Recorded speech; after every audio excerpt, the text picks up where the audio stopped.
Hey guys, it's a nice spring afternoon to go to a shooting range. It's Andrei, a certified translator and a real estate concierge, and this is Cesare. Hello. How do we introduce you? Where from? I'm Cesare. I'm Scottish-Italian. Live here in Minsk. I was hesitating between British and Scottish, so you guys are splitting from the crown or not yet?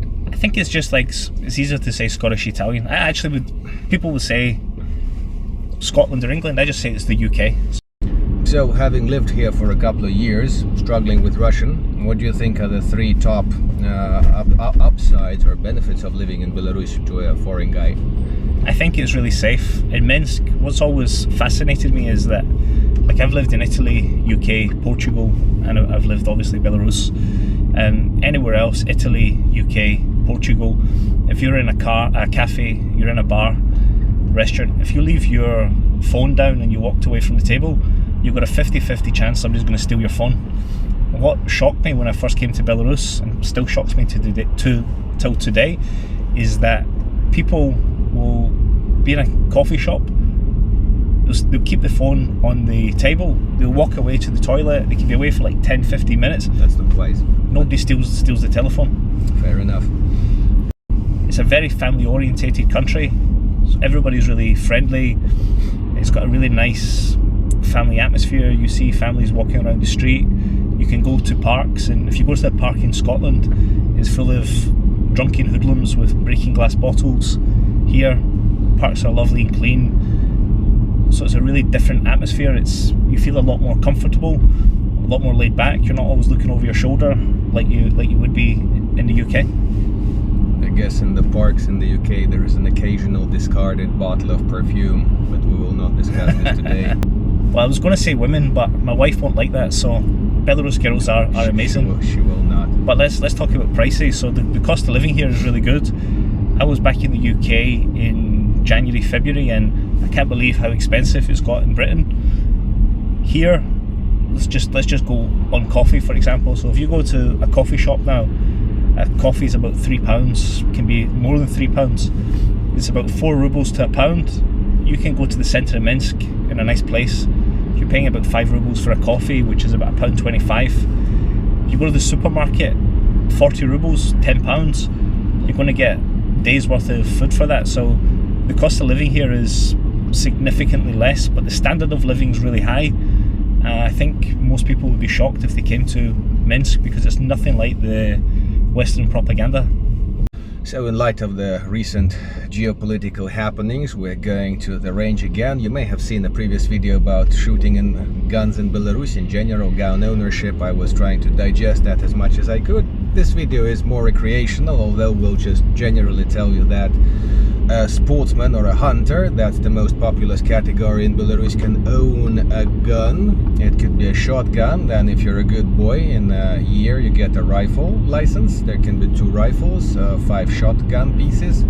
And I'm not sure about the sportsman, because it's really hard to actually buy a pistol here. Once you have attended some club for 5 years, they give you a certificate, you apply, then you are trying to buy a gun, which comes a pistol, which comes at a ridiculous price. You could probably buy a bazooka in some warmer areas, warmer countries, but this is Belarus. There's no gun crime, there's no like street safety issues in the Western understanding of this. Generally, the streets are nice and sweet. We'll show you some snapshots on the way. What's your opinion on that? Ever had a short fired or something? No, I've actually never even seen a fight in Belarus. Literally never saw a fight, which is crazy, because we have in the West, we have this propaganda that if you come to Belarus or Russia, everybody's drunk, everybody's going to fight you. Absolutely. People hate you, but literally you don't see propaganda in this country yet. Nobody says anything anti-Britain. You can say you're from Britain, nobody attacks you, you feel very safe. Dragging through your 3rd year, what's your success level with the Russian command? I speak Russian, chut-chut, not very good. I can say simple things like Один cappuccino, пожалуйста, one coffee please. Right. My Russian's not very good, but to be honest, in Minsk, in the centre of Minsk, every restaurant, cafe, somebody speaks English. If not, you can use Google Translate. If you go out of the centre into the suburbs, it's a little different. Like my gym, for example, there's maybe 2 people I've ever met in the gym that speak English. Nobody else speaks a lick of English. So there's 3 shooting ranges in Minsk. One of them is actually outside Minsk. That's Rich Man's Place, 300 meters. A few wrinkles about it and a very tough booking policy. The place where I'm going to is in the east of Minsk. It's a private setup, and 30 rubles gets you the attendance time all the day through. There's no guy with stopwatch up your ass. Just shoot as much as you please. You can buy the house cartridges, you can use your own, and very, let's say, easygoing fellas telling you about, very gently telling you about your shooting skills, improving with every visit.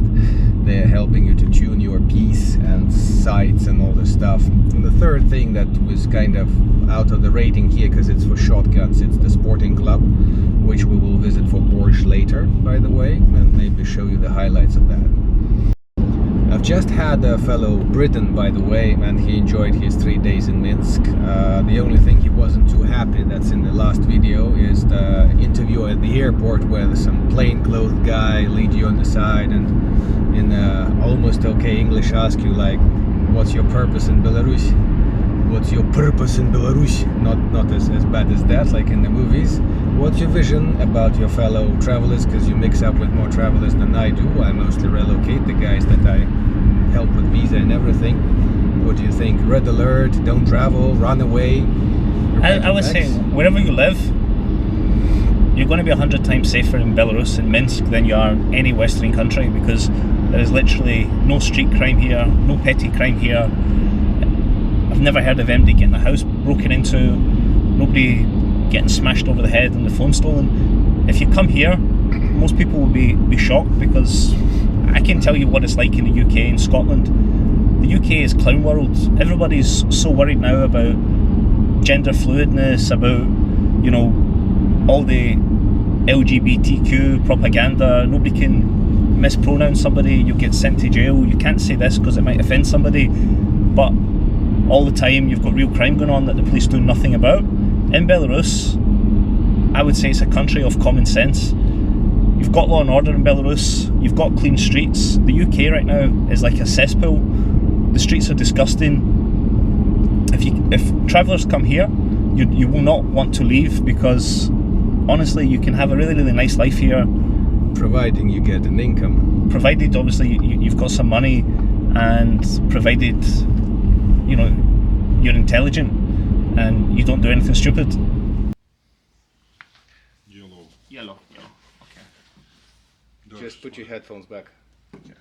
Oh, ready? Motor. Kalashnikov fun. Only put Давай. Only Да? Это пока без патрона, я не заряжал. there's no round, so just Давай, нажми. just an empty shot. Фотошопер. Okay, you have to do it gently, very slowly, and no rush moves. 5 of them in the chamber. Хорошо. Magazine. Only put the finger there when you are ready to shoot. Oh, here. Feel the trigger, then push slowly when you see the sights. Oh, for mark. fuck's sake! Тихо. Yes, but you hit it. Потом будешь орать. Whoa, it's power in that. No, it's a pretty weak thing, and you're using a Приклад в support. плечо. Remove the finger from there. Just Oh, Jesus Christ. Just hold yourself. Just keep your hold. Keep your eyes on the target, and carefully shoot again. You see? Fucking hell. Metal sounds out there point that you've hit them. So guys, obviously it's the privilege of a guest to take a few shots first. Obviously my piece is only with me by law, so Cesare here will opt for the house piece. We had a little Kalashnikov, AK-47 I think, with a wooden butt. It's a solid machine, and it's 7.62 round, the brother of the NATO .308 caliber. Well, let's see if the old member can conjure up something here. For beginners, it's a bit of a thing to do all the things safely. The gloves are for regulars, so you don't have to bother about these if you are just a casual visitor. The important part is that the gun can kill, basically, and one of the film directors in Hollywood knows that too sourly now. So before you want to take a shot, keep your finger on the frame. We call it metal frame, not sure about the term. Only put it on the trigger when you are ready to shoot. Then the shooting mechanics we'll discuss a little later. And always, at all times, keep your safety catch up, which is a bit of a bugger with AKs because they're a little bit sturdy, I think is the term. Otherwise, that's the main routine.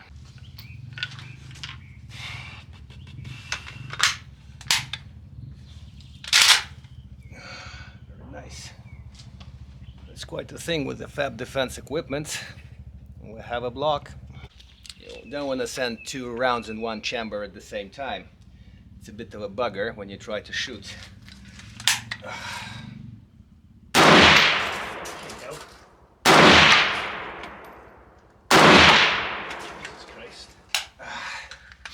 When you're done, make sure the weapon's unloaded.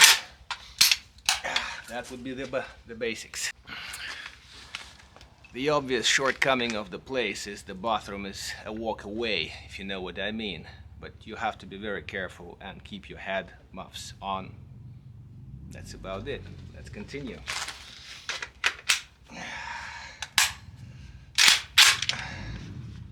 Loaded okay.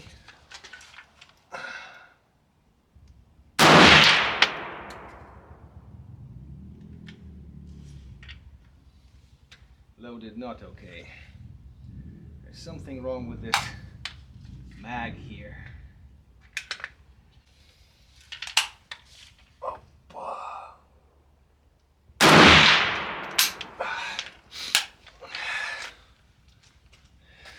By the way, by far, I didn't hit a single one.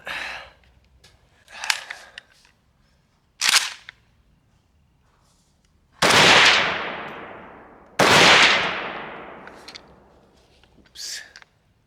This Israeli mag really has an issue. FAB defense, who would think about that?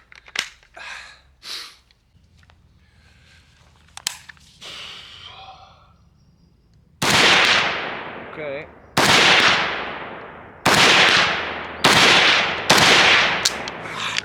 Now we're talking. So guys, the show is over, more or less, depending on your budget. You see, that's another important rule. You're in a range, and the pieces here can be much more than Cesare says about this one. Like, it's super loud, it's just a lack of habit, and sniper rifles with .308 caliber have a really bad noise. So, how did it work for you? First impressions? So that's the first time I fired a live gun, Kalashnikov. It's first time for everything. I was actually surprised at the power on it, because before I've fired like a pistol, but not with live rounds. But honestly, it's going to take me a little while to be able to fire something bigger, but I enjoyed it. It's a good adrenaline rush. Same here, as long as the adrenaline is not overwhelming, as long as there's no other shots from the other side. So the thing about self-defense is quite obvious. Many people would ask, oh, how do I get a gun? I'm so Western, I want my peace. It's going to be complicated because you remember that hunting thing. You have to pass a license exam, and now our American guy in town, you may have met him at the expat meetings. He is struggling with all the multitudes of ducks and geese and pigeons, and of course you have to point to where each of them is on the card. So it's not that complicated, but even to a fluent Russian speaker, if that was like a serious exam thing, I would have been still probably trying to pass it. Since it was a computer thing, you know, there is a little, it's smoother, much smoother than the conventional exam. Since I'm only pretending to look like law enforcement and I'm no such in the real life, I only have single shot mode. Automatic rifles are just across there, 500 meters. So we're done here muscling up with hardware, maybe a couple of pictures for the Instagram, and then we'll have some cool borsch. We'll send you great pictures from that place. It's just a short ride away. It's kind of funny to go to a shooting place for having borsch, but that's just what it is. Unless you fancy shooting at plates, we could do that too there on a separate note. We'll just pay the house and move on with our soup. This place could be a nice weekend treat. You could bring Madam here for stretching her finger. How do you call this finger in English? Index. Index. Stretching the index finger.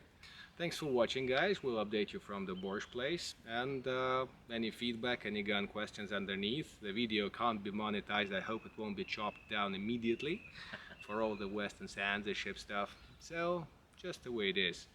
This was Cesare and Andrei from Minsk. Thanks very much. See you later. That's for Dilly. Andrei, so Belarus, is it true that everybody's going to do 2 years national service every male? 2 years became 1.5.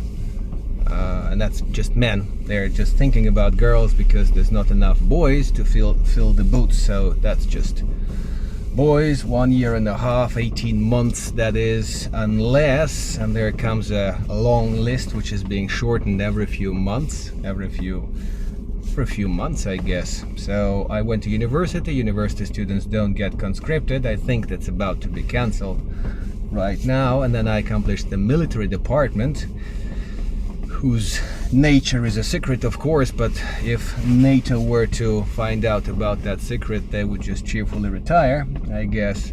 That got me the rank of a lieutenant, which is a joke, and the respective paperwork, which gets me out of the conscript boots and all the pleasures, all the enormous, delicious recreations that come with those boots. Hey, if you've got dual nationality in Belarus, do you still get conscripted, or was it like in Russia? Because Russia used to say no, dual nationals no. Now, yes, they can enter. We definitely cannot conscript the foreigners if that's the thing. So, give me a specific example. I'll try to give you an answer. Let's say you're 18. You've got a Belarus passport and an Italian passport. Would you still have to do national service? I guess if I could go to Italy for that, I cheerfully would have done so. Let's be a bit more realistic. Your country of birth and the country where you turn 18, it's a bit complicated, I guess, because every draft office will have their own say about the situation. My guess is, based on which territory you are now, and that's just my guess, not a consultancy or something, if the draft office gets you, the men will know that gesture gets you like really solid, I guess you'll have to serve. If that's Russia and I have a Russian passport and I'm 18, it's definitely the last place where I would be. I would rather opt for Italy, of course. And if it's Belarus and I have a Belarusian passport, then definitely the local draft office will be interested in my services for the motherland, so to speak. So there is an interesting thing about the draft here. More than one expat told me that there is some kind of a plan to draft foreigners here in Belarus, which is not just logical, it's a bit ridiculous, because firstly, who would tell them to get drafted? I mean, they don't really have that much English staff to make you pack your stuff, and then who would do that to a foreign national? Even with permanent residency, you're not really considered as a resource for the army. So I would say that's quite unlikely. Since Belarus is the land of opportunity, I'm not saying like 100% no, but say 99.99, I would say this is BS, guys. Don't fall for these things. So guys, we're in a more up-end place over here, and it has all the comforts. And what was the question? So do you have a website that people can come to if they want to relocate to Belarus? No, not really. I had a website. I still have a website for tourist services, for trips, guided tours, because I'm an ex-tour guide with considerable experience, and I still don't mind showing you around as a farm stay owner. I can do that by law, essentially. But I don't believe in websites. I just issued a video about the Indian guys who cracked their charming group website, like they are almost like owners of Trump Tower, except they're not. They are just bullshit dealers trying to look important, but they're not. Secondly, in immigration, if you're dealing with it, there is a bunch of stuff that you can make happen, but you can't really advertise it. It's not illegal. It's not something you can officially do because it's done in the office. It's not something you can offer as a service, actually. That's putting it more correctly. So I can't put on the website that I'm getting your residency or I'm getting you a visa, because an office, an immigration office, OGIM, does that. My job is just to line up the papers, and the best recommendation would be guys like you or my clients who have succeeded, that you can meet live at the expat meeting, for instance, and then just talk if Andrei makes sense or not. So I don't believe in websites anymore. Yeah. Besides, there was another legal company here, and legal companies are licensed, by the way, so I was surprised to discover there was a Pakistani guy with considerable legal experience doing his stuff. You'll see his picture in the middle here. Zia Khan, my friend, if you're watching, I'll catch you. So the guy wasn't a lawyer, and he wasn't really employed at that company, and he was hanging in the section named Our Team. That's just bullshit. So guys, this is called borsch. I'm not sure if the T belongs to the end of the word or not, but this is one of the most delicious borscht spots in town. It comes as a dish of its own, and besides, they always serve a somewhat standard bread basket, which makes the whole thing filling and the experience really, really unforgettable.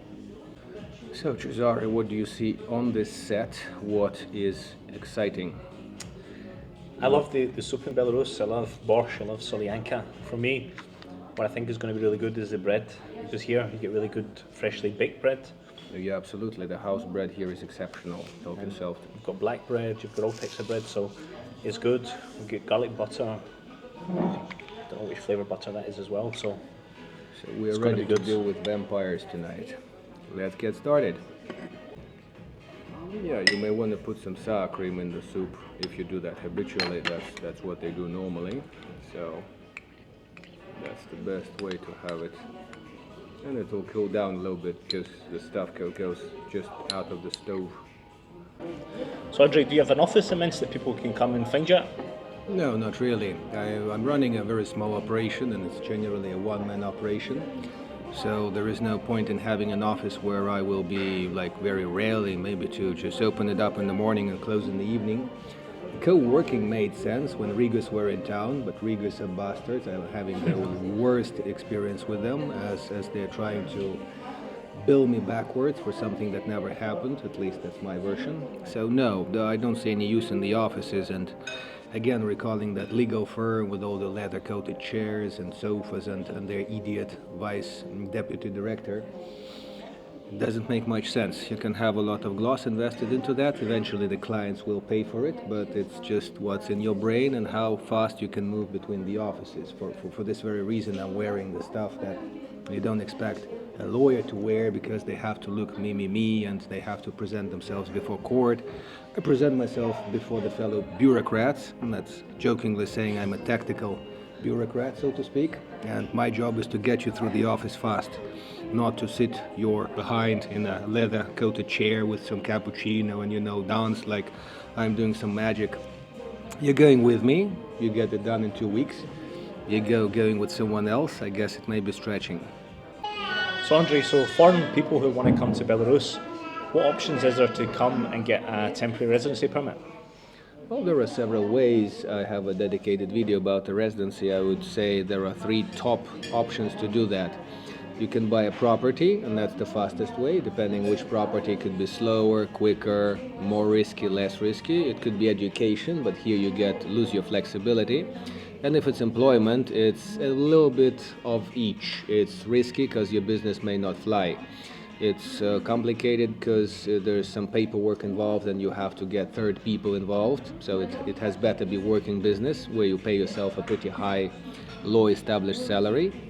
And to do business, basically, it has to be your major to qualify as a director or as a skilled employee. If you're just an employee, you need a director, and you need to pay the director's salary.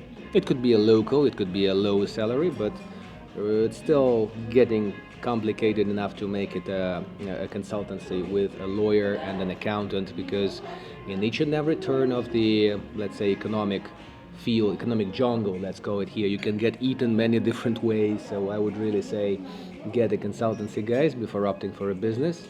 And basically, that would be it for today, I guess, because it's a very complex topic. If the audience is happy, please leave your feedback underneath. Comment, press your likes, your dislikes. Now I know who is pressing the dislikes, by the way. So, Cesare, thanks for the chat. If you wanna see Belarus from a foreigner's perspective, you can follow me on TikTok, Cesare's channel, or YouTube, We'll leave Cesare's links channel. down below. And cheers from Minsk. Come to the expat meetings. See you later.